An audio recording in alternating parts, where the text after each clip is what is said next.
বিসমিল্লাহির রহমানির রহিম। কেমন আছেন ভাই? বেলা দিন পরে উসিনু ফের তোমার থে আমার দুলু ভাই একটা নতুন একটা পথ দেখাচ্ছে। আমাদের তিস্তা নদী বাঁচাবার জন্য তিনি আজকে 5টা জেলাকে একত্রিত করে এই তিস্তা নদীর অববাহিকায় আমরা যারা বাস করি তাদেরকে তিনি আজকে জাগিয়ে তুলেছেন। স্লোগান দিয়েছেন কিসের? জাগো বাহে কুনটে সবাই, দুলু ভাই ডাক দিছে আইসো আমরা তিস্তা বাঁচাই। ঠিক না? এই যে আন্দোলন শুরু হলো, এই আন্দোলন আমরা শেষ পর্যন্ত নিয়ে যাব। মৌলানা আব্দুল হামিদ খান ভাসানী মুসলিম জননেতা তিনি একদিন ফারাক্কা মার্চ করেছিলেন গঙ্গার পানির ন্যায্য হিস্যার জন্য। আর আজকে আমাদের দুলু ভাই সেই একইভাবে দাঁড়িয়ে গোটা তিস্তার 11টা পয়েন্টে হাজার হাজার মানুষকে জড়ো করে তিনি আজকে এই ডাক দিয়েছেন, জাগো বাহে তিস্তা বাঁচাই। বন্ধুগণ, এটা শুধু স্লোগান নয়, এটা আপনাদের এই তিস্তার পারের মানুষের যে বাঁচার যে তাগিদ, বাঁচার জন্য যে আহাজারি, তারই আওয়াজ আজকে বেরিয়ে আসছে। কিছুক্ষণ আগে আমার বক্কর ভাই, আমার আরেক ভাই এখানে যে বক্তব্য দিলেন, যে কথা শোনালেন, যে কি করুণ অবস্থা তাদের। আজকে একদিকে যখন তারা সব বাঁধ ছেড়ে দেয়, গেট খুলে দেয়, তখন সে পানির তোরে আমাদের ঘর বাড়ি গ্রাম ধানের ক্ষেত সব ভেসে যায়, তাই না?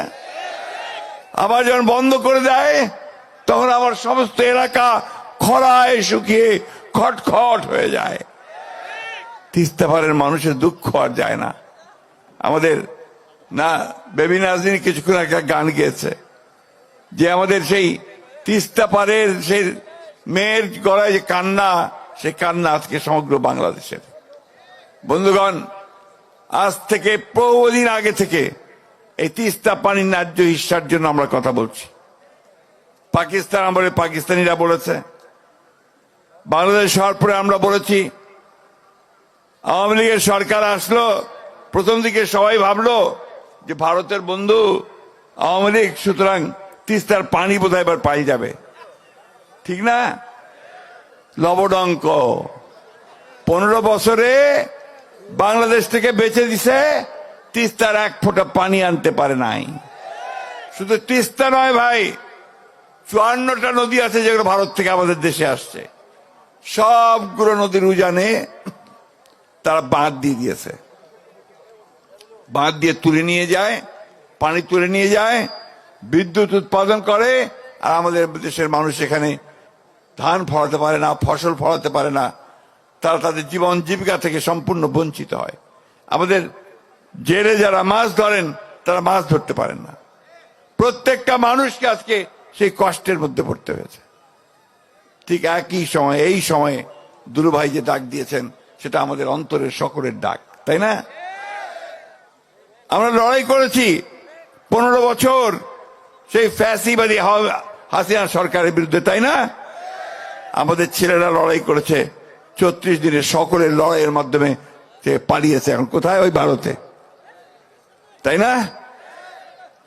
একদিকে পানি দেয় না, অন্যদিকে আবার আমাদের যে শত্রু তাকে দিল্লিতে খুব রাজার হালে বসায় রাখছে।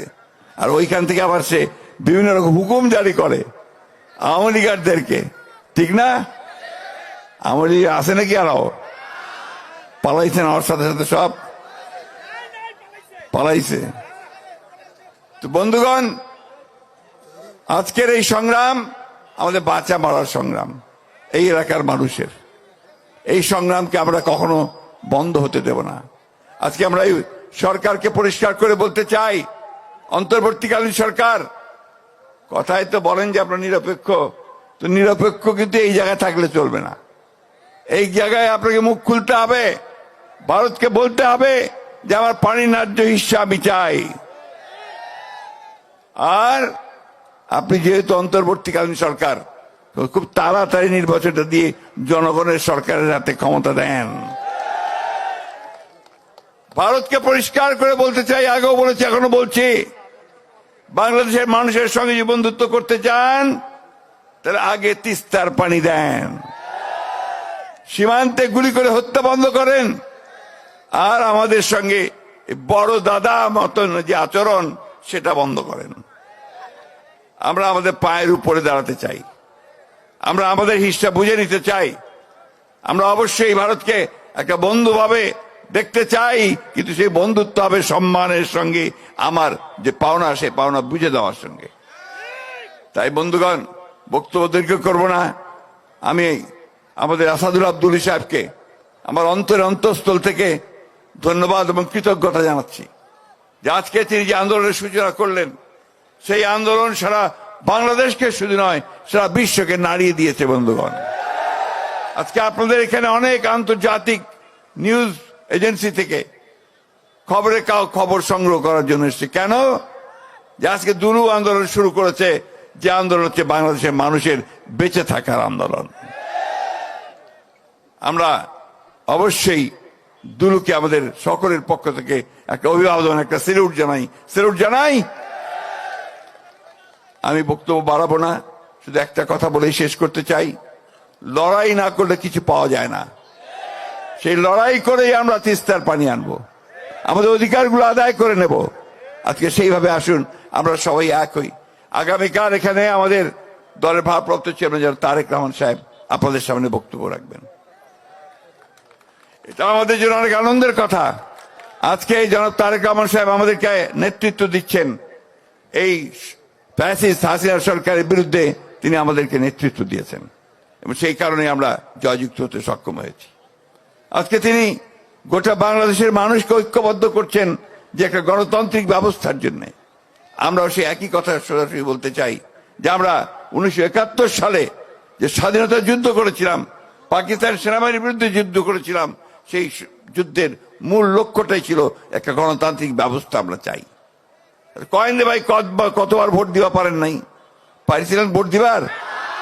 তো আমরা তো ওইটাই চাই, আমরা আমাদের ভোট দিয়ে আমাদের জনপ্রতিনিধি নির্বাচিত করতে চাই, যারা আমাদের কথা পার্লামেন্টে বলবে, সংসদে বলবে, সব জায়গায় বলবে, তাই না? সেই ভোটটা আমরা চাই। ওরা অনেক সময় বলে যে আমরা নাকি ভোট করতেছি। ভোট করার কারণ একটাই, যে ভোট না হলে আমার নেতা নির্বাচিত হবে কোত্থেকে, আমার কথাটা বলবে কে? আমার তো প্রতিনিধি চাই, তাই না? সেই জন্যই আমরা নির্বাচনের কথা বলতেছি।